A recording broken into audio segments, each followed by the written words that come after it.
Well, you're probably wondering what the Makita generator is doing up in the air on the loader. Well, I actually was just trying to use my angle grinder to remove the steering box on the IH350 tractor, and that ended up being a complete failure. But before I headed over there, I had to drain the tank on Makita here because it was running really poorly, and there was some water in the gas from condensation again, and I drained it all off, and by having it up high like this on the loader, I was able to A, bring it over there to where I needed to use it easily, B, having it up high I was able to drain it into a can easily by just disconnecting the line from the carburetor, and C, now that I know that with the fresh gas in there and even some seafoam in there, it's still running like garbage, I'm going to have to tear it to the carburetor again, and well, quite frankly, rather than bending down here all the time working at the ground level, it's kind of nice to be able to work right here at this level.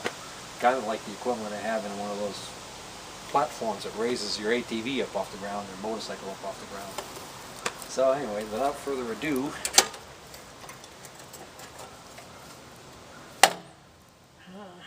let's get in it. Gotta get some metric wrenches.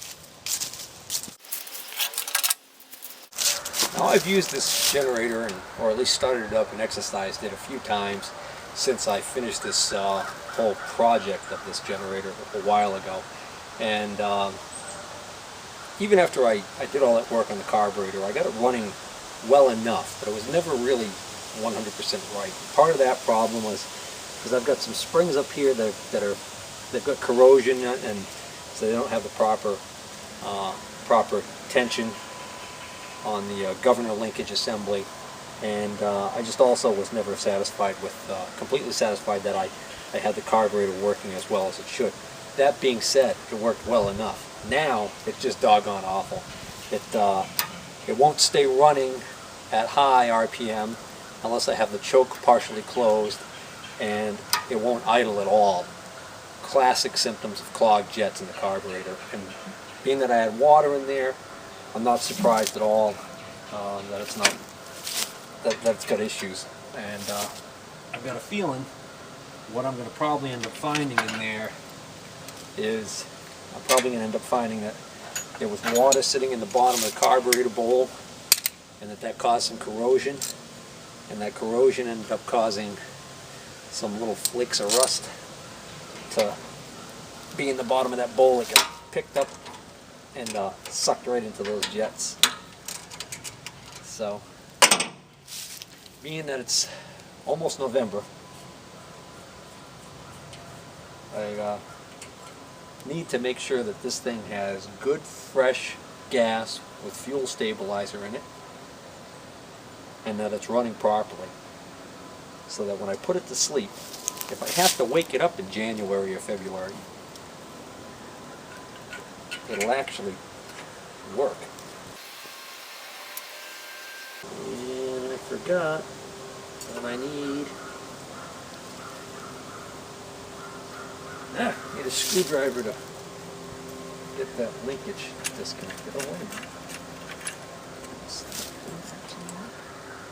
No. Alright. Get my nitrile gloves ready.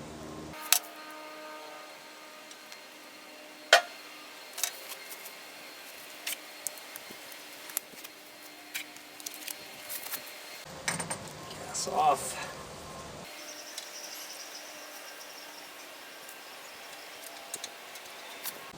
I think I'll pull the bowl right now. That's not a 10mm.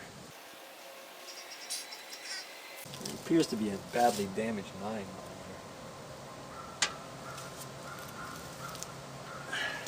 Man, that's chewed up. Linkage from hell. I should take this up before I have it fall off.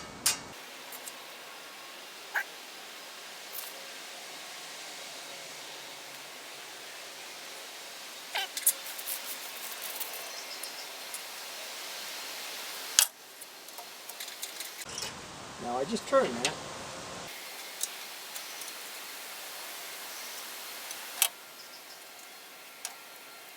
hate carburetor bowls like this that have the damn nut going through the bottom there like that. Like the nice tractor ones that the bottom of the bowl, or motorcycle ones. Most motorcycle ones have a drain in the bottom. You just turn a screw and drain the carburetor right through a little tube, so you can drain the bowl before you take it off. Now I could have just inverted this carburetor into a bucket and drained it that way. You don't get all of it out, but you get a lot of it out. But I like tractor carburetors, the old tractor carburetors. Most of them, the bottoms, just a little screw you undo, or a little plug. Alright, let's see if I can give you guys a look-see at what's in here, causing our frustrations. Now at first glance it might not look like there's really anything in there, but if I can get a pointer, if you look right here, this dark area, when I slosh this, you'll see it's moving around. See it all?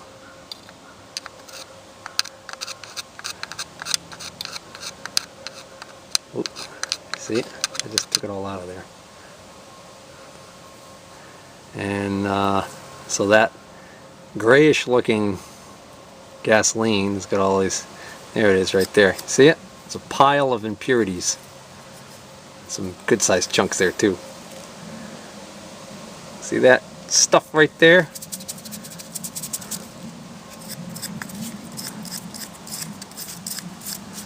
Now, where did that come from?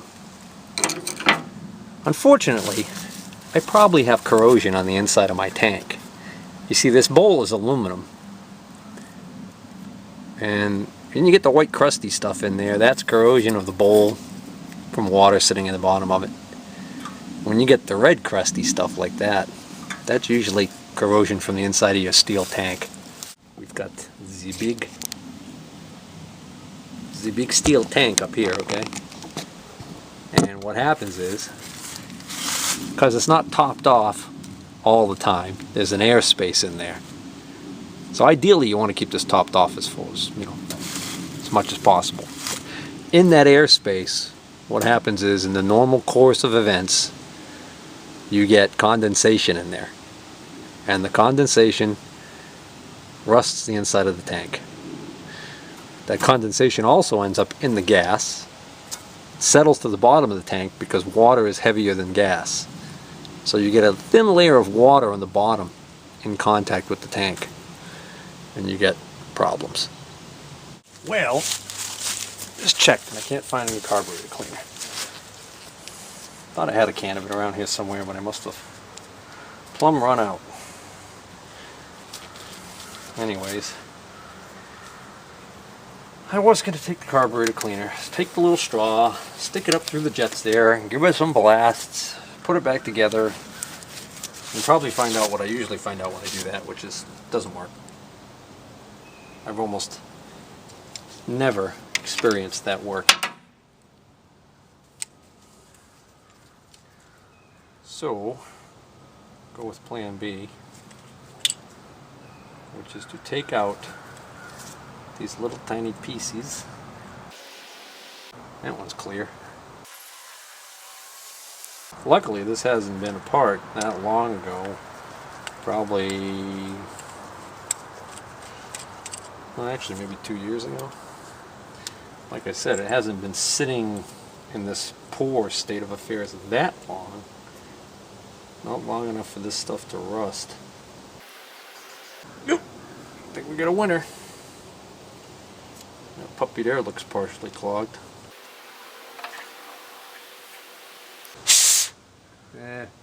Spoke too soon. That one. I'm not going to come out with that screwdriver. Nor that one. That one's going to take just the right sized screwdriver in order to get that out.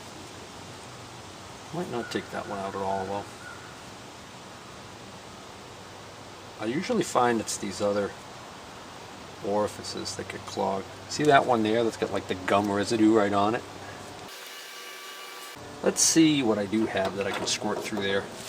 What I really want is I want something that's a propellant. What I want is something that's a propellant and has a little straw like this. Ideally a solvent. Carb cleaner. Don't have any. Don't have time to run to the store today to get any. And if I have to, I will. But I happen to know that I can squirt this in there safely. I'm not going to harm anything. I can see that that main jet is clear. And let's see. I believe if I take this thing right here out, this little device, there, I can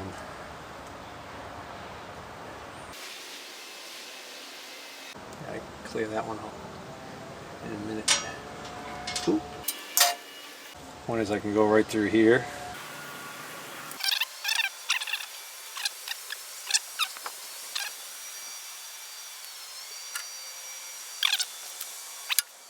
Oh, actually, I think that's not supposed to be open through. This is supposed to be, yeah, this is supposed to be the one that's supposed to have, I think, a tiny hole in the bottom there, and that's open to these holes. There you go. That's clear.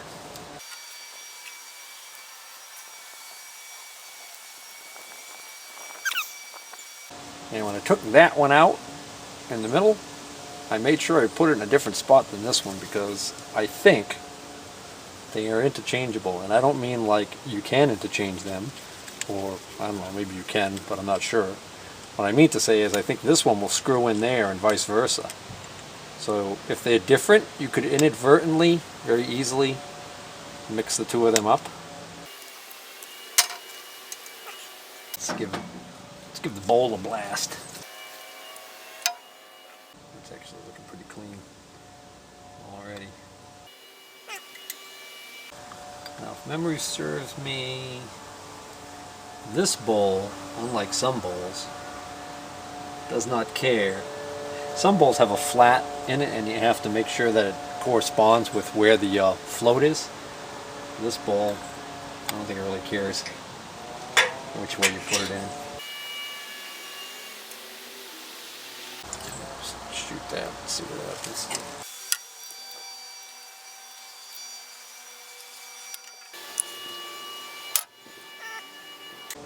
Ah, you stinker. I just put that on the wrong way. The solenoid's going to face that way. Let's say, probably goes like that. Just throw this on temporarily and make sure. But the other thing that this needs to clear, okay. This is, for anybody who didn't know, this is a Subaru Robin engine. I don't remember who makes the carburetor, but I did find a replacement carburetor. I think the best price I could find on the carburetor was 150 bucks. It's too much money. This is, I think this is a Makuni. Anyways. Yeah, maybe not. Put a brand new carburetor on here and brand new springs, and it would probably work pretty well for a little while. And then I think corrosion from the tank would probably get back in here and muck things up. So, what do we do about that, you ask? No, I'm not doing anything about it. But what could be done is the tank could be sealed using a special tank sealant. The tank could be replaced if money were no object.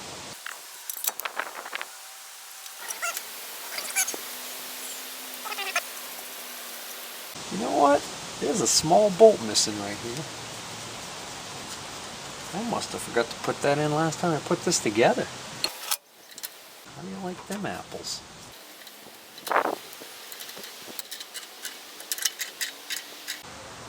Is this a Craftsman's wrench? No. It's an old Walden Tools ratchet. That's why I've never gotten around to replacing it. Handing it in for a replacement because I can't get one. For free.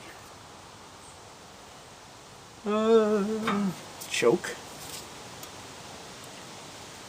Let's see. That's fully open. That's fully closed.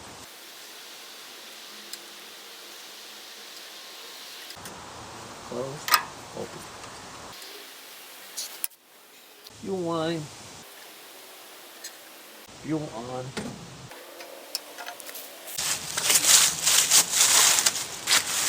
Alright, put my hearing protection in. Double up my hearing protection. Because this is a pretty loud generator, and especially if I'm gunning at this height right here, it's going to be a menace. Hopefully, as I was doing this, that fuel was flowing in and filling up that bowl. Guaranteeing me a nice, quick, easy start. Right. Throttle off. Choke on.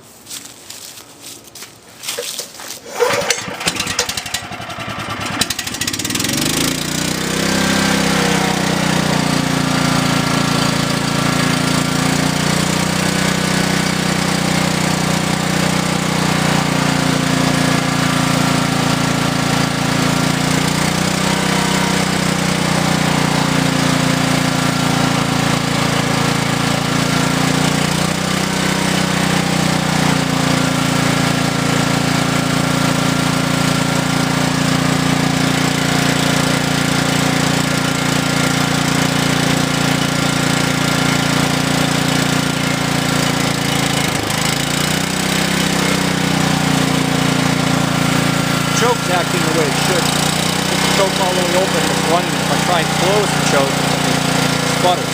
That's good. Now, the real test. Let's see if it'll idle.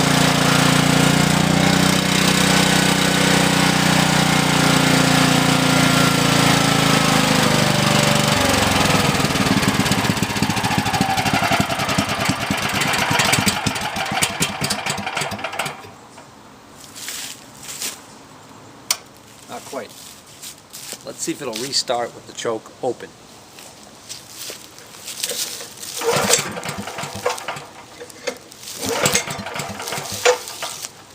No, but it never really did that before. Choke half closed.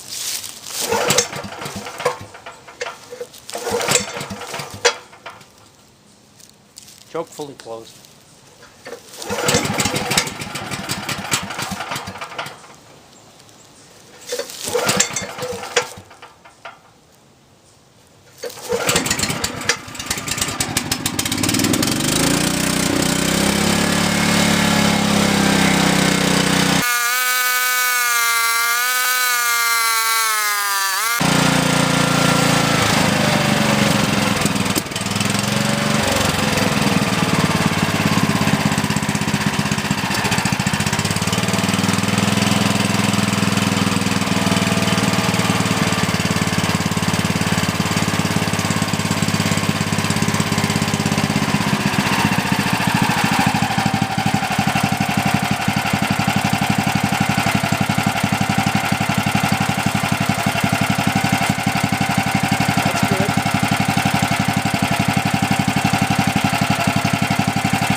One of the recurring problems I have with this is the auto idle solenoid sticks after it sits for a little while. That was really rusted and seized up. I had to take it apart, wire wheel the heck out of the thing, put it back together, you know, gives a little groove in there, I think. But sits for a while, it sticks. That's why when I flipped the switch, it didn't go right to idle. Normally that solenoid should slam over and pull it right down to idle.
It's okay.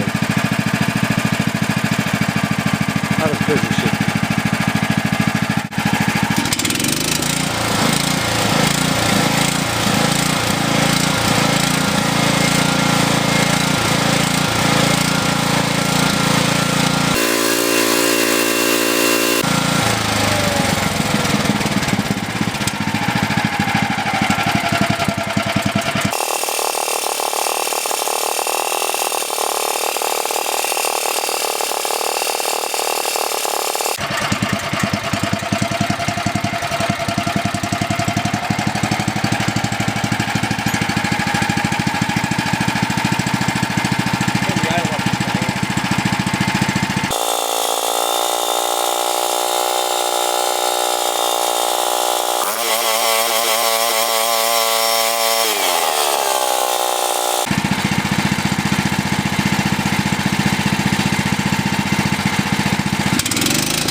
Now, because of that fluctuation there, the voltage fluctuates, so it's not exactly the kind of thing I want running my plasma screen TV. But reality is, in an emergency, what I want this generator for more than anything is to run my sump pump if we have a flood or flooding situation. And like the hurricane we had a couple of years back, there were a lot of downed trees, we were without power for a long time, the water table was already kind of high, and if it wasn't for having a generator running that pump, I'd be flooding out my basement big time. So in the wintertime, it's, I don't know if it's something I even want to bother hooking up, because the only thing I could think of that I would really want is to run the electrical systems for the heat. But the problem is, you need 220 volts to run the air handler on the second floor, and this will supply 220, but then you got to run the other loads, circulator pumps for the hot water to get up to the coil and the air handler, not to mention the whole control system. And that boiler has a sophisticated electronic control system, and if that got damaged because of a surging power issue from the generator, boy, that would really cause a big time headache for me. So anyways, what I've got is I got about a half a gallon of fuel that I put in there that's got seafoam in it, and what I'm going to end up doing now is I'll top that off with fresh clean gas that is going to be treated with Startron fuel treatment. That's the stuff that comes in a bottle. It looks like Windex, but it's actually a pretty good I like it. It's a fuel additive, and it's supposed to be good for the E10 fuels. All right, that's a wrap.